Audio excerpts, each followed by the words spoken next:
नमस्कार, मैं हूं पवन त्यागी। राष्ट्रीय राजधानी क्षेत्र दिल्ली सरकार विधेयक 2023 संशोधित बिल आखिरकार राज्यसभा से पास हो गया और ये केजरीवाल समेत कांग्रेस गठबंधन को बहुत बड़ा झटका है। ये गठबंधन पहले से ये सोच रहा था कि इस पर वो बिल के मुद्दे पर केंद्र सरकार को, मोदी सरकार को घेर पाएगा, लेकिन ये जो INDIA नाम का गठबंधन, जिसमें केजरीवाल जिस कांग्रेस को गाली दे देकर कोसते थे, जिसके विरोध करने के कारण ही उन्होंने एक नया दल बनाया, जिस वजह से कांग्रेस ने सारी बातों को दरकिनार करते हुए केजरीवाल से हाथ मिलाया, कोई पैतरा काम नहीं आया और भारी बहुमत के साथ भारतीय जनता पार्टी ने इस बिल को पास करा लिया है। लोकसभा से पहले ही ये बिल पास हो चुका था। आपको बताएं 131, जी हां 131 जो वोट हैं वो इस बिल के पक्ष में पड़े। वहीं जो INDIA यानी कांग्रेस का जो गठबंधन है उसको 102 वोट मिले हैं। ये नतीजा है और ये बता रहा है कि अब जो ये बिल को लेकर राजनीति करना चाह रहे थे, ये सोच रहे थे कि इस बिल के मुद्दे पर केजरीवाल की सोच थी, उन्होंने ये भी बोला था कि 2024 का ये सेमीफाइनल होगा अगर हम इस बिल को पास करा देते हैं। तो इसका मतलब जो अगर केजरीवाल जी की भाषा को समझें तो ये 2024 का सेमीफाइनल है और सेमीफाइनल का रिजल्ट ये है कि ये बिल पास हो गया है और इस बिल के पास होने में बहुमत से कहीं ज्यादा आंकड़े आज भारतीय जनता पार्टी गठबंधन के पास है। जैसा इसमें समीकरण बदला कि बीजू जनता दल और YRS कांग्रेस ये बीजेपी के पक्ष में आए, इसी के कारण से ये बिल भी पास हुआ है। तो समीकरण बिल्कुल साफ है।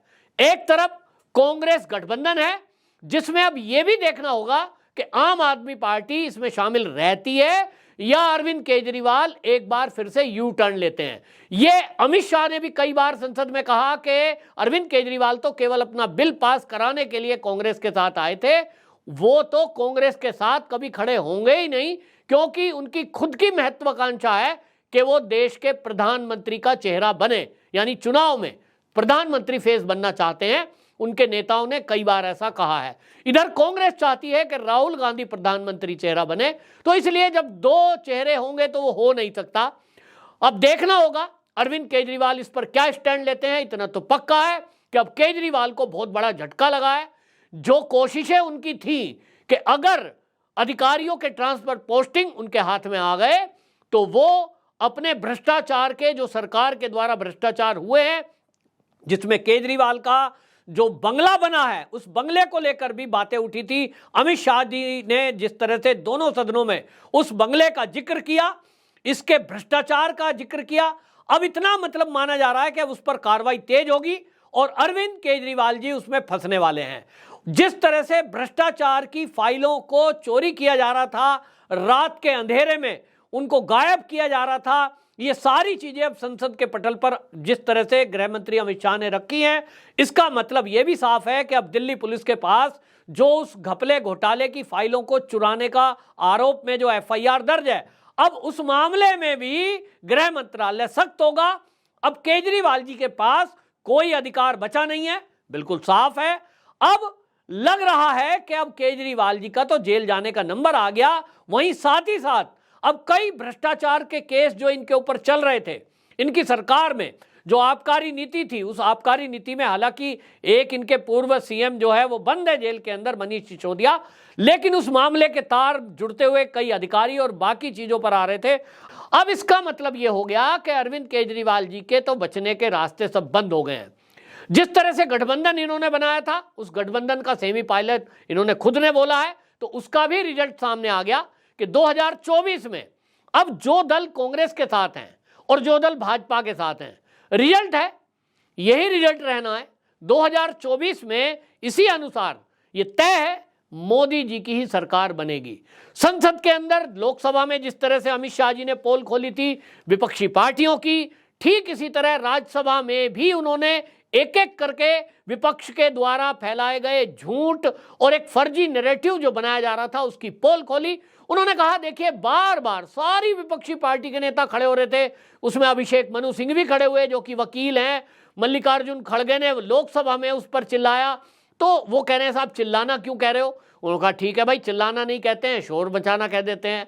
कुल मिलाकर के इस तरह की जिराबाजी के बीच ये तो तय है कि इनका पूरी पोल खुली और उसमें अमित शाह जी ने यहां भी जैसे लोकसभा में जवाब दिया था यहां भी दिया कि देखिए ना तो हमने सुप्रीम कोर्ट के नियम का उल्लंघन किया है। सुप्रीम कोर्ट ने कहा था कि संविधान के अनुच्छेद के तहत 339 ए के तहत केंद्र सरकार को कानून बनाने का अधिकार है। ये कह रहे हैं कि इस पे पूरी चर्चा नहीं की गई, जबकि उसका जो पार्ट 3B है वो ये कहता है कि केंद्र सरकार किसी भी ऐसे राज्य में जो पूर्ण राज्य नहीं है, जरूरत पड़ने पर किसी भी भाग में किसी भी भाग के लिए कानून बनाने का अधिकारी है। इसी तरह उन्होंने जिक्र किया 239 ए का पार्ट 3C और वो बड़ा महत्वपूर्ण है। उन्होंने कहा देखिए जो बने हुए कानून है, यानी पहले की सरकारों में, कांग्रेस की सरकारों में जो इसको लेकर कानून बने, जो यूटी के अंदर उन्होंने कानून में संशोधन किए हैं, उसमें भी कानून को संशोधित और निरस्त करने का अधिकार केंद्र की सरकार को है। इन कानून के तहत ही केंद्र सरकार ने यह सब किया है। उन्होंने कहा कि देखिए हमने ना तो इसको किया, और जो जल्दबाजी की बात ये कही जा रही है कि साहब ऐसा क्या जल्दी थी, अध्यादेश क्यों लेकर आए, तो उन्होंने जो जिक्र किया उन्होंने कहा देखिए हमें जल्दबाजी नहीं थी, अगर ये चाहते तो सुप्रीम कोर्ट में ये जा सकते थे। जो अवकाश होता है उस जो अवकाश के दिनों में भी अगर छुट्टी है कोर्ट की तो वो सुनवाई करते हैं। तीस्ता तलवार का मामला हमने देखा ही है कि जहां एक तरफ कोर्ट की छुट्टियां चल रही थी, बाकायदा शनिवार का दिन था और रात का समय था, उसके केस में जमानत देनी है कि नहीं उस पर सुनवाई कर ही ली। तो सुप्रीम कोर्ट अगर आप जाते तो आपकी भी सुनवाई होती। सुप्रीम कोर्ट में आप गए, आपको स्टे नहीं मिला, इसका मतलब सुप्रीम कोर्ट हमारे द्वारा बनाया गया जो कानून अध्यादेश के जरिए हम लाए थे उससे सहमत थी। ये केवल झूठ बोलकर भ्रांति फैलाई जा रही है कि सुप्रीम कोर्ट के कानून को हमने नहीं माना। हम पे ये भी आरोप लगाए गए कि हम जो है राज्य सरकार के अधिकारों का हनन करना चाहते हैं, जबकि राज्य सरकार का कोई अधिकार का हनन नहीं है। कांग्रेस की सरकारों में जो ये चलता रहा है इसी को लेकर के हम आए। और उन्होंने इस बात की भी बात बताई कि देखिए जिस तरह से सुप्रीम कोर्ट का फैसला आया, वो कहते हैं 11 मई को फैसला आया 3 से 4 बजे, और 5:30 बजे इन्होंने एक सर्कुलेट जारी कर दिया, नोट सर्कुलेट कर दिया और उसके तहत ट्रांसफर करने शुरू कर दिए। मुख्य सचिव आशीष मोरे का ट्रांसफर कर दिया। विजिलेंस के जो सतर्कता सचिव है उनके मातहत जो काम करते हैं उनको ये आदेश कर दिया मंत्री ने कि आप डायरेक्ट रिपोर्टिंग मुझे करेंगे, सचिव को नहीं करेंगे। मतलब आप सोचिए, जो ज्वाइंट डायरेक्टर हैं, डिप्टी डायरेक्टर हैं, वो डायरेक्ट मंत्री जी को रिपोर्ट करेंगे, ऐसा कहीं नियम में नहीं है। और इसलिए उन्होंने कहा कि जब सबूत मिटाए जाने लगे, नियमों को ताक पे रखा जाने लगा, कई आईपीएस आईएएस अधिकारी की कंप्लेंट गृह मंत्रालय आई, तो इसलिए जब कंप्लेंट आई तो इसलिए यह जरूरी समझा गया कि इसमें बदलाव करना, तत्काल रोक लगाना बहुत जरूरी है। और इसलिए अध्यादेश के जरिए हमने रोक लगाई और इसीलिए ये जो है कानून लाया गया। इसमें आपको बताए जिस तरह से उन्होंने कहा कि देखिए ये जो घोटाला चल रहा है इस सब में सरकार के द्वारा जिस तरह के खर्चे हुए, विज्ञापन पर अनावश्यक खर्चा हुआ, उस पर तो कोर्ट की टिप्पणी है कि जो रैपिड रेल बन रही है, रैपिड रेल के अलावा कई ऐसे प्रोजेक्ट हैं जिनको पैसा फंड राज्य सरकार ने नहीं दिया, उसके कारण वो रुके पड़े हैं। रैपिड रेल के लिए भी सुप्रीम कोर्ट को कहना पड़ा कि आप फंड रिलीज करिए, वरना तो हम आपसे विज्ञापन का पैसा वसूलेंगे, जो कि आपने पार्टी का विज्ञापन सरकारी खजाने से किया है। इसी तरह अरविंद केजरीवाल जी का जो बंगला बना है उसमें लागत से 6 गुना, जी हां, लागत से 6 गुना अधिक राशि खर्च की गई, जिस पर विजिलेंस की जांच बैठी। उस जांच में घोटाले का प्रथम दृष्टा पता लगा।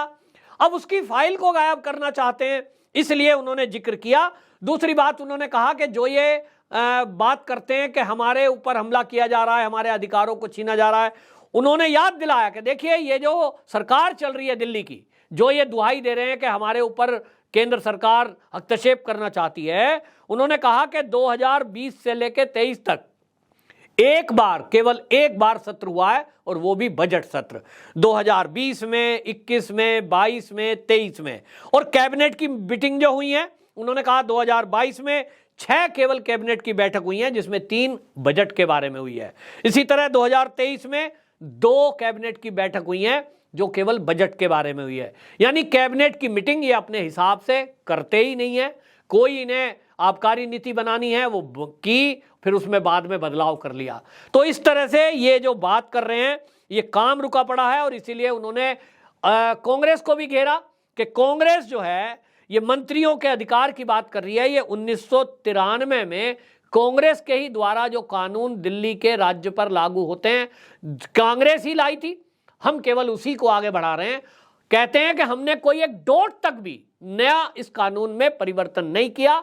जो कांग्रेस का लाया हुआ था वही एज इट इज हम केवल कानून की शक्ल में लाने के लिए, इसको अमली जामा पहनाने के लिए बिल के रूप में लाए हैं। जिस पर कांग्रेस आज विरोध कर रही है वो केवल इसलिए कर रही है क्योंकि उनको अरविंद केजरीवाल के साथ गठबंधन करना है। उनको लगता है कि अकेले मोदी को हरा नहीं सकते, बाकी दलों के बेस पे भी नहीं हरा सकते। अरविंद केजरीवाल की उनको लगता होगा कि राज्यों में भी जरूरत है और 2024 में भी जरूरत है, मजबूरी का गठबंधन है, इसलिए ये सब किया गया। और उन्होंने राजनीतिक दलों की भी पोल खोली। उन्होंने कहा कि देखिए अरविंद केजरीवाल कांग्रेस को गाली देते थे, आज एक मंच पर हैं। जेडीयू आरजेडी आपस में एक दूसरे को गाली देते थे, आज एक मंच पर हैं। कम्युनिस्ट और टीएमसी आपस में एक दूसरे को गाली देते थे और ममता बनर्जी ने कांग्रेस से अलग होकर, टीएमसी तो बनाई ही इसलिए थी क्योंकि कांग्रेस के जो नरसिंहा राव थे उन्होंने कम्युनिस्ट के साथ गठबंधन कर लिया था, ममता बनर्जी नाराज हो गई थी और आज एक मंच पर हैं। यानी विपक्ष को पूरी तरह अमित शाह जी ने धो डाला है, पूरी तरह निरुत्तर हो गए हैं और अब तो एक्सपोज भी हो गए हैं। और अब जो ये अविश्वास प्रस्ताव लाए हैं उसकी भी पोल खुल गई है। और अब देखना कांग्रेस उस अविश्वास प्रस्ताव जो लाई है उससे भागेगी, क्योंकि उसके पास कुछ है नहीं। भाषणबाजी करने के लिए अगर वो संसद का इस्तेमाल करना चाहते हैं तो अमित शाह जी ने उनको ललकारा है कि जिस तरह से आज आप सुन नहीं पा रहे हो अपने गठबंधन की मजबूरियों को, ठीक इसी तरह अविश्वास प्रस्ताव पर भी जब मैं पोल खोलूंगा आप सुन नहीं पाओगे। मणिपुर पर हिंसा पर जो आप जवाब चाहते हो, अमित शाह ने चुनौती दी है कि जब मैं मणिपुर पर बात करूंगा और एक्सपोज करूंगा कांग्रेस को और विपक्ष को तो ये टिक नहीं पाएंगे। देखना होगा अब अविश्वास प्रस्ताव पर मोदी जी जवाब देने के लिए आते हैं या अमित शाह जी ही इसी तरह दहाड़ कर इस विपक्षी पार्टियों के होठ को उड़ाते हैं। वंदे मातरम।